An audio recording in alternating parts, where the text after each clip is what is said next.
Hi everyone, we're going to talk about long-run behavior of rational functions. Let's take a look at number 1. Given the function f of x equals 1 over x plus 4, find the domain of the function. So we know that for a rational function, the denominator cannot equal 0. So for what values will the denominator equal 0? Well, if we set x plus 4 is equal to 0, clearly x is equal to negative 4. Therefore, the domain cannot include negative 4. So remember, we can write it in both set notation. In set notation, the domain would be x such that it's all real numbers except for negative 4. But in interval notation, we would write down negative infinity to negative 4. Union negative 4 to positive infinity. Okay, so we're going to complete the values to the right as the values for x approach negative infinity.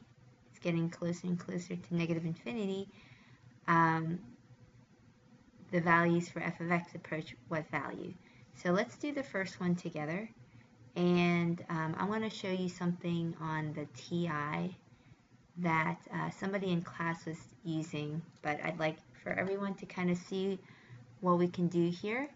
So we're going to plug in y, go to y equals, and we're going to plug in the function 1 over x plus 4. So we're going to plug in 1 divided by, now remember we have to have x plus 4 in parentheses. If not, we're going to get a different function. So let's go ahead and enter the correct function. F of x equals 1 divided by parentheses x plus 4. And instead of entering into the calculator 1 divided by, for example, so press enter here.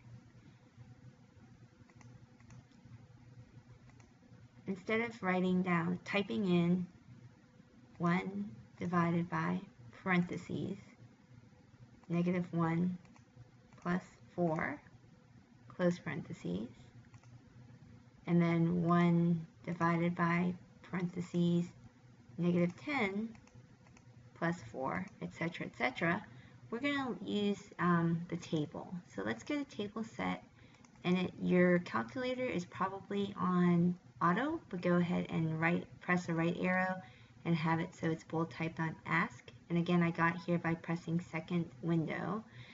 Then you're going to go to second graph, which is the table. And let's see here. Yeah, that's right. Y equals, we're good. Okay, second table. And we're going to enter in values negative 1, negative 10, negative 100, negative 1,000, oops, there we go, and then negative 10,000. So this allows us to enter in the input and automatically get the output without having to type in the function over and over again, and you're going to enter these values here. Okay. Alright, now once you do that, let's go and see if this works here. We've got 0.3, negative 0.1667, negative 0.0104, 0104, negative 0.0001, and negative 0.0001. Now what this means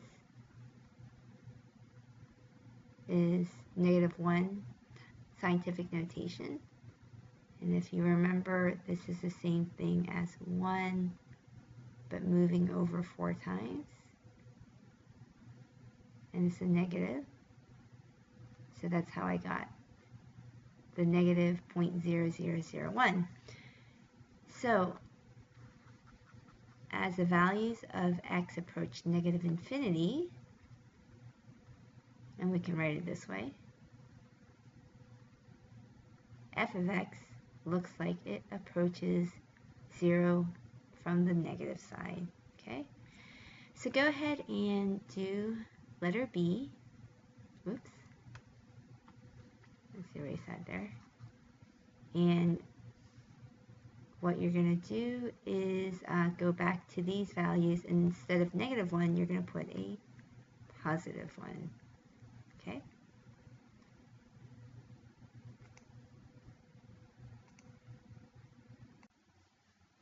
Okay, so we can see for the table of values, we've got, for 1 we had 0.2, for 10 we had 0.071, then 0.0096, then 0.001, and then 0.0001.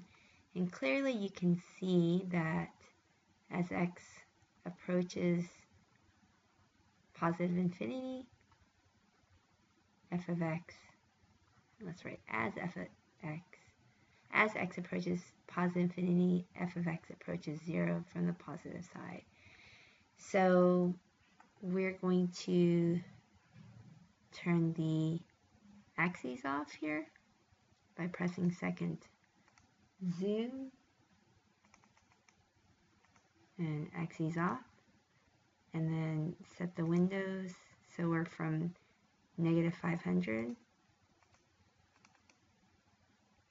to 500. And if we graph it, we can see that the function is basically a horizontal line at y equals 0. So as it goes to positive infinity, it approaches 0. And as it goes to negative infinity, it also approaches 0. One from the positive side and one from the negative side. Okay. All right, let's go back to y equals, and we're going to take a look at number 2. You're going to do this on your own. So we've got function 2x plus 9 over x plus 4. Just make sure that you put 2x plus 9 in parentheses and x plus 4 in parentheses. Use again the table, and you can just write over what you already have inside in the table. So -1, oops, let's see here. Oh, I gotta turn it on. There you go. Okay, it wasn't turned on. I had turned it off earlier. All right, we got -1, and then -10, and so on and so forth. So you're going to complete the table of values here. You're going to complete the table of values here, and then we're going to talk about A, B, and C here later.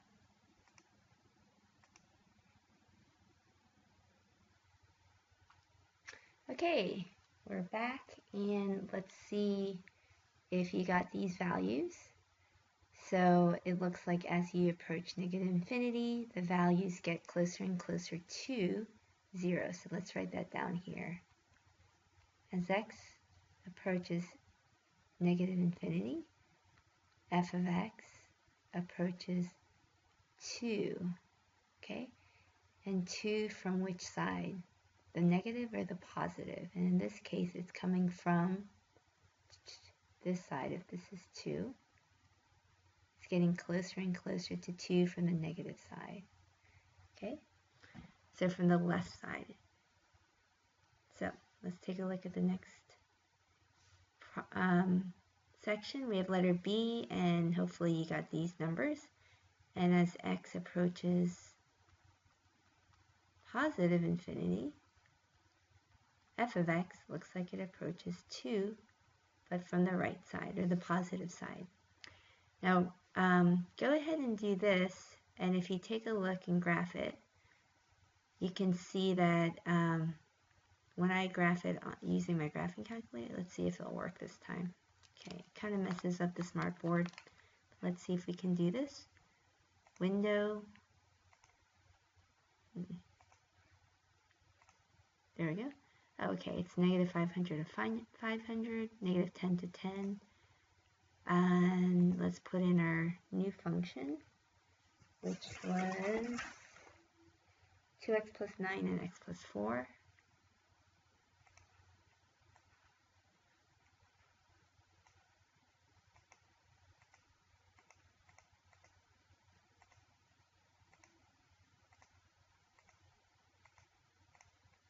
Okay, if we graph it, let's press enter, then graph it, and actually we want to turn on our axes, which is second zoom. Let's turn our axes back on. Now let's graph it. Okay, so we can see that this function, in terms of its long run behavior, looks like it is basically a horizontal line at y equals 2. So it's approaching 2 from as it goes to negative infinity, and it looks like it's almost equal to 2, basically, practically speaking, equals to 2 as it approaches positive infinity. Okay, so explain how the graph of the function supports your answers to parts A and B. The graph appears to be a horizontal line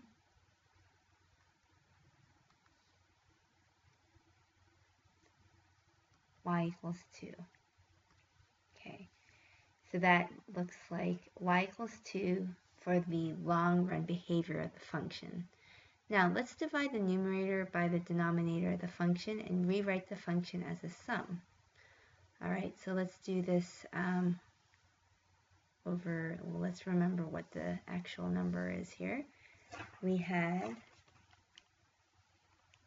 2x plus 9 over x plus 4.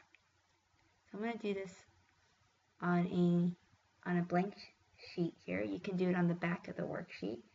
So we have 2x plus 9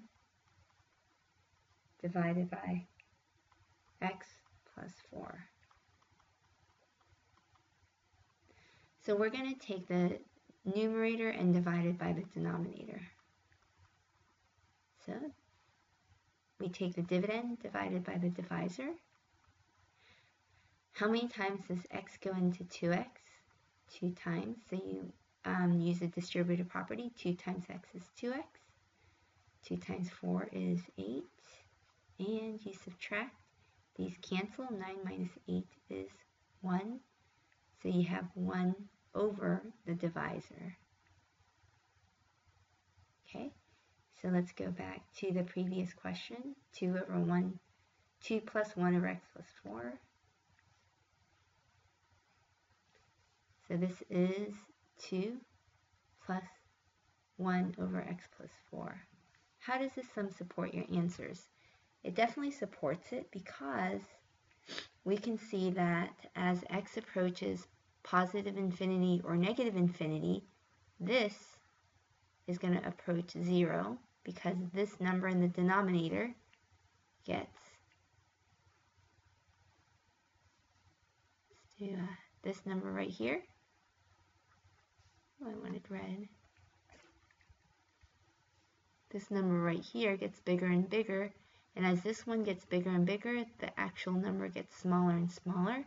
But we have this 2 left over, so because the graph appears like a horizontal line, y equals 2, this the horizontal asymptote is y equals 2.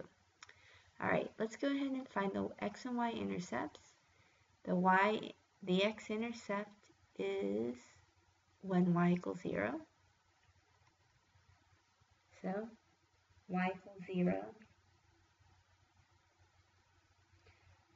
And then we have 2x plus 9, because y is another word for f of x, over x plus 4.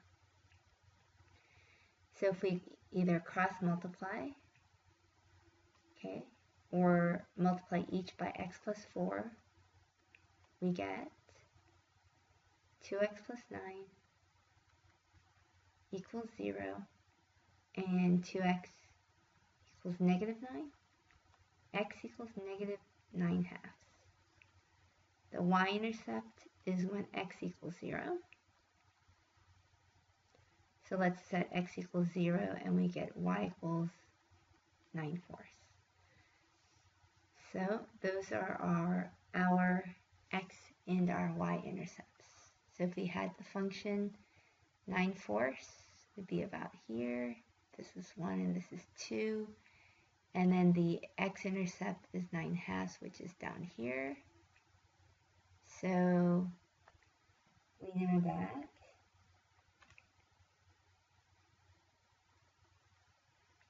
it looks something like this. Let's see here. The asymptote, the vertical asymptote was at -4. Right? Yeah. So we had something which looked like this over here, and then up here it looked like this. And this is approaching, we've got the vertical asymptote here and the horizontal asymptote at y equals 2. This one is at x equals -4 because the denominator can't equal 0. Okay. In the long run, every rational function behaves like a polynomial function. The end behavior asymptote is a polynomial function that f of x approaches as x increases or decreases without bound. Eventually, as x approaches positive and negative infinity, the distance between the end behavior asymptote and the points on the graph of the rational function will approach 0.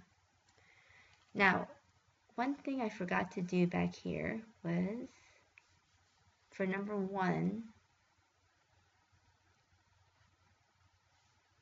we didn't actually write down anything for C, and we didn't finish letter D. So remember that this was a horizontal line. This appears to be graph appears to be a horizontal line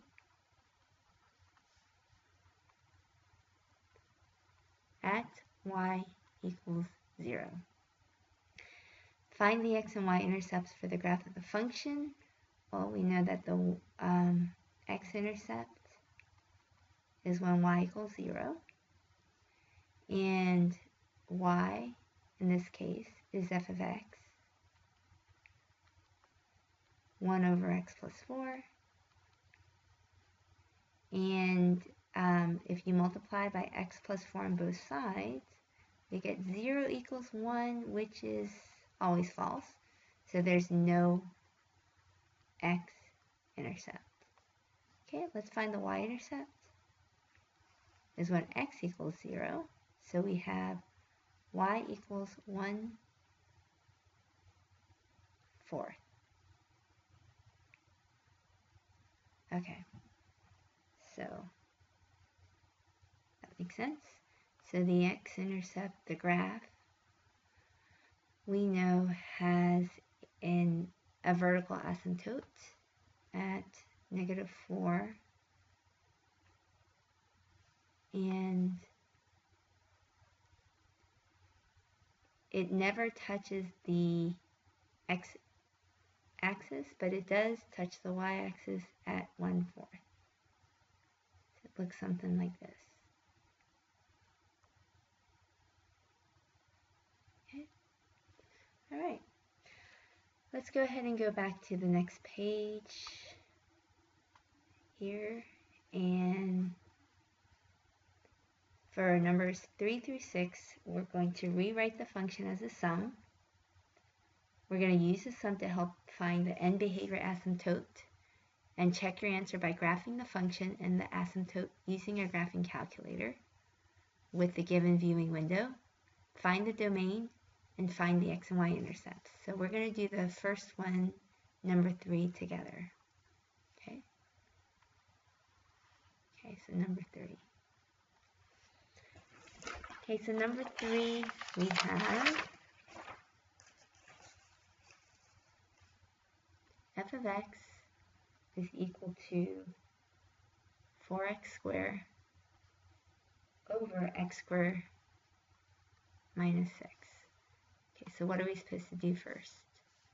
First, we are supposed to rewrite the function as a sum, okay, by dividing the numerator by the denominator. Okay, so we're going to take the top and we're going to divide it by the bottom. How many times does x squared go into 4x squared? Or you can do this. Take 4x squared, divide by x squared, and what do you get? 4. So you've got to use the distributive property here. There's no x terms, so we're going to subtract this minus this is 0. Okay, I'm going to put a circle around it to make sure you subtract both. We have here plus 0, so 0 minus a negative 24 is actually a positive 24. So we're going to have 24 over x squared minus 6. So therefore, as x approaches either positive or negative infinity, this denominator gets really big, and therefore this entire thing approaches 0.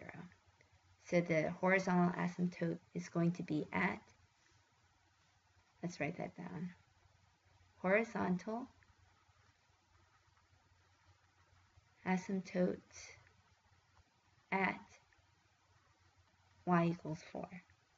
Okay, now we're going to graph it. I'm not going to graph it because it always messes up my little whiteboard here. But you go ahead and graph it and use the window negative 500 to 500 for the x values and negative 10 to 10 for the y values. Okay? And we're going to have to find the domain. So the domain is when the denominator is not equal to 0. So let's go ahead and see if we can figure that out by hand. This is 500. So when is x squared minus 6 equal to 0? This is when we don't, this is when the domain, f of x doesn't exist. X squared equals positive 6. Take the square root. X is equal to plus or minus square root of 6. So what is the domain? The domain is going to equal the x values such that x is not equal to positive or negative square root of 6. If you want to write it in interval notation, it would be negative infinity to negative square root of 6 union negative square root of 6 to positive square root of 6 union positive square root of 6 to infinity. Okay, make sure for the homework that you write it both ways. Okay, let's make sure we finished all the questions. Find the x and y intercepts. Okay, so the x-intercepts are when y equals 0. So when is y equals 0? So y, f of x is equal to 0 equals 4x squared over x squared minus 6. 0 equals 4x squared over x squared minus 6. That means that we have 0 equals 4x squared, x squared equals 0, x equals 0. Oh, okay, so that looks like that's both the x-intercept and the y-intercept because the y-intercept is when x equals 0. So 0, 0 is both the x and y intercepts. Okay. And does that make sense with the graph? Let's do it using Desmos.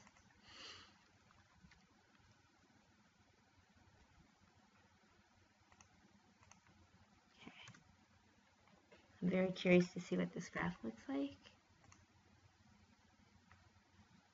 Okay, so we have f of x equals 4x squared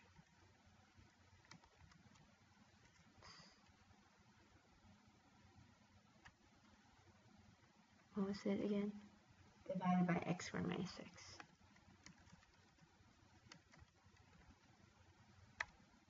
Alright, and if we zoom out, take a look. Okay, we've got the x and y intercept is at 0, 0. The horizontal intercept was at y equals 4. Let's take a look. At y equals 4, yep, that looks about right. 4.01, and that's basically, it's probably 4.00000001, but it's rounded to 4, and the same thing over here. Okay, the f of x is 4, and the, oh, that's right, the square root of 6, what is square root of 6 equal to? Let's see, square root of 6 is equal to 2.4, about 2.5, and if you take a look at this value, the vertical, you can see that it gets closer and closer to negative 2.44. Yeah, it's getting closer. And in this case, this is getting closer to positive square root of 6, positive 2.44. Okay, so I think we're good. And you're going to go ahead and do the same thing we did for number 3, for number 4 through 7 for homework. All right, let me know if you have any questions. Bye.